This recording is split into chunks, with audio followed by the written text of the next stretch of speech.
नमस्कार मंडळी, आपलं श्री किचनमध्ये आज स्वागत आहे। आज आपण बनवणार आहोत रसगुल्ले। त्याच्यासाठी लागणारं साहित्य 1 वाटी साखर, 2 चमचे मैदा, लिंबू आणि फ्रेश दूध आपण आता तापायला ठेवले। दूध तापून झालं की मग पुढची प्रोसेस झालंय। दूध तापेपर्यंत आपण लिंबाचा रस काढून घेऊया। गरम दुधात लिंबाचा रस घालून घ्यायचा आपल्याला।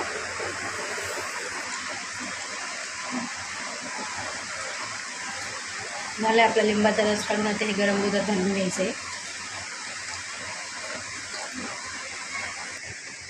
आता हा लिंबाचा रस गरम दुधात घालून घ्यायचा आहे। दूध आपल्याला फाडून घ्यायचं आहे।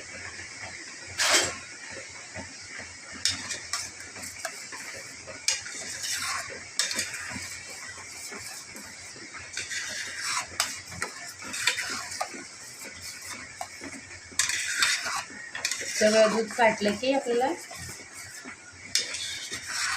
कॉटनच्या रुमालावरती ओतून घ्यायचं आहे। आपलं दूध आता फाटून झालंय। आता ह्याला आपण कॉटनच्या कपड्यावर रुमालावर ओतून घेऊया। आपण आता कॉटनचा रुमाल टाकून घेतलाय। त्याच्यावर आपण फाटलेलं दूध टाकून घेऊया।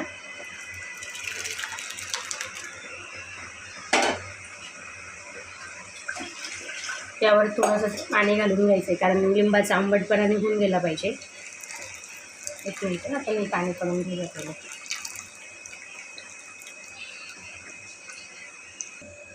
आता ह्याच्यात थोडंसं चांगलं पाणी घालून ह्याला धुवून घेऊया, नाहीतर लिंबाचा वास लागून राहील, म्हणून त्याच्यासाठी याला धुवून घ्यायचं। आणि एका पाण्याने धुवून घेतले तर ह्याला चक्का बनवायला ठेवून द्यायचं।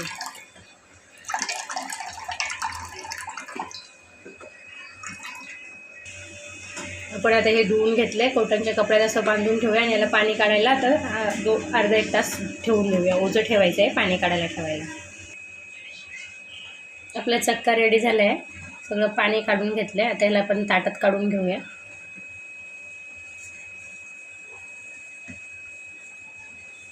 व्यवस्थित फोडून घ्यायचं आहे, एकदम मॅश करून घ्यायचं आहे।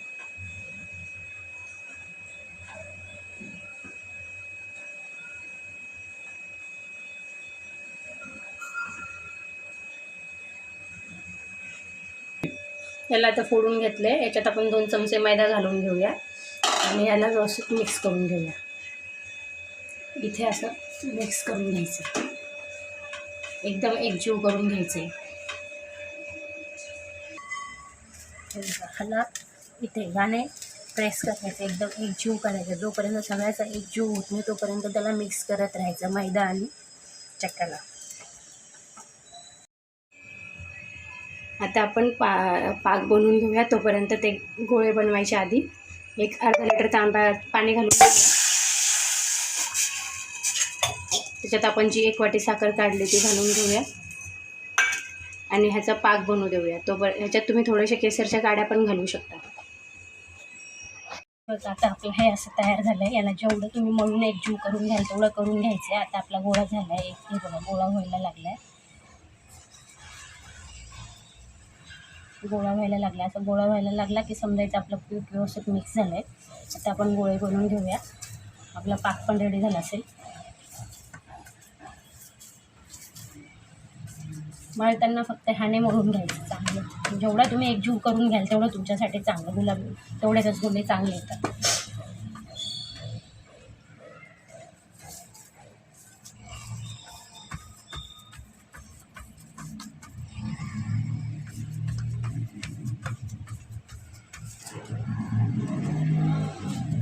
छान जसे झालेत आपल्याला म्हणून आपण गोळे बनवून घेऊया। आपला हा पाक रेडी झालेला आहे। आता आपण गोळे बनवून ह्याच्यात सोडूया। मी छोटे छोटे गोळे बनवून घेतले, तुम्ही याच्यापेक्षाही मोठे बनवू शकता। गोळा एकदम प्लेन आला पाहिजे। आता आपला पाक रेडी झाला आहे। पाकात आता सोडून घ्यायचे। पाकात जे होऊन ते अजून मोठे होतात। हे बघा रसगुल्ले आपले फुगून वरती आले। आणि आकार मोठा झाला की समजायचे आपले रसगुल्ले रेडी झालेले आहेत। आता ह्यांना व्यवस्थित काढून घेऊया डिशमध्ये, थंड करून फ्रीजमध्ये ठेवून खाण्यासाठी रेडी होतात। हे बघा, आपण आता रसगुल्ले डिशमध्ये काढून घेतले आहेत. आता हे खाण्यासाठी रेडी आहे. थंड करण्यासाठी फ्रीजमध्ये ठेवूया.